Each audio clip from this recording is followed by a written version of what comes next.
Track పెట్టుకొని అసలు ఆ సంచాలక టాస్క్ చేసింది కదా, the worst sanchalak in Bigg Boss history అంటే పెయింట్ గేమా?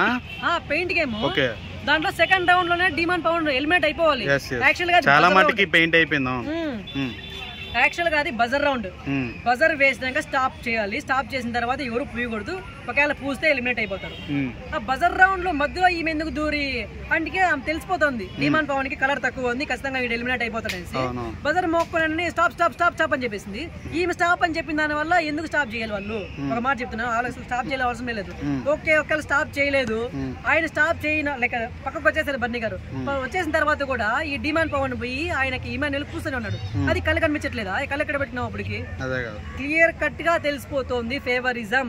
అతన్ని గాని డిమాండ్ పవన్ ని గాని మనం కెప్టెన్ గా చేసామంటే, కెప్టెన్ అయ్యాడంటే ఖచ్చితంగా మనకి ఫేవర్ గా ఉంటాడు. మన లవ్ ట్రాకింగ్ గా మంచిగా నడుస్తుంది. లవ్ ట్రాక్ అనేది ఫేక్ లవ్ ట్రాక్, అది నిజంగా అనుకున్నారు. అక్కడ ఆమె ఆయన హోనర్ గా ఉన్నాడు కాబట్టి ఆమెకి ఏమైనా పిక్చర్ చెప్పండి. మరి ఆమె గ్రహిస్తలేదా బ్రో ఇవన్నీ? ఎవరు? అదే రీతు ఇదంతా ఫేక్ అవుతుందని. ఫేక్ అవుతుందంటే ఈమె ఫేక్ చేస్తుంది అందరినీ.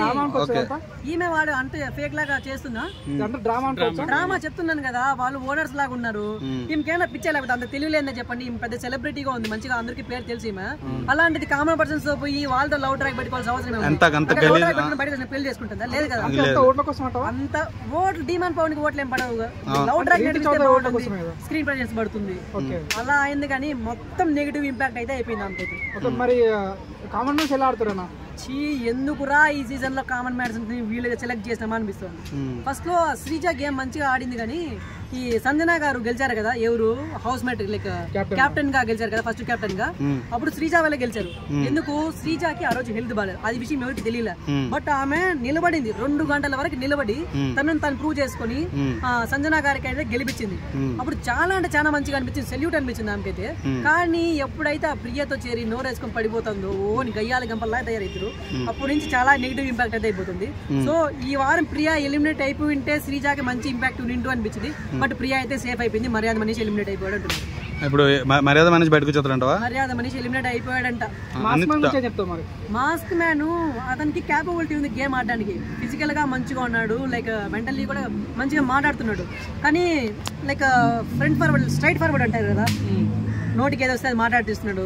ఇంట్లో మనిషిలాగా లైక్ ఇంట్లో వాళ్ళది ఎలా బిహేవ్ చేస్తున్నాడు అలా చేస్తున్నాడు. ఎవరిని ఒక మాట అంటే తీసుకోలేకపోతున్నాడు.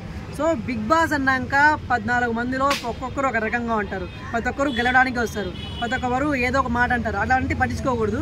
మన గేమ్ మనం ఆడాలి అని ఆయనకైతే నేను ఒక మాట చెప్తున్నాను. ఆయన కానీ లైక్ ఈ వారం మధ్యలో ఒక బుధవారం బేస్తవారం నుంచి మంచిగా అయితే పికప్ అయ్యాడు. లైక్ ఈ వారం ఎలిమినేట్ అయిపోతాడేమో అనుకున్నారు చాలా మంది. బట్ ఆయన సుమన్ శెట్టితో ఉండడం వల్ల లైక్ మంచి లైక్ పాజిటివ్ ఇంపాక్ట్ తో వాళ్ళు ఉండడం వల్ల మంచిగా అయితే ఆయనకి ఓటింగ్స్ పడాయి. టాప్ 4 లో ఉన్నాడు, సేఫ్ అయిపోయాడు.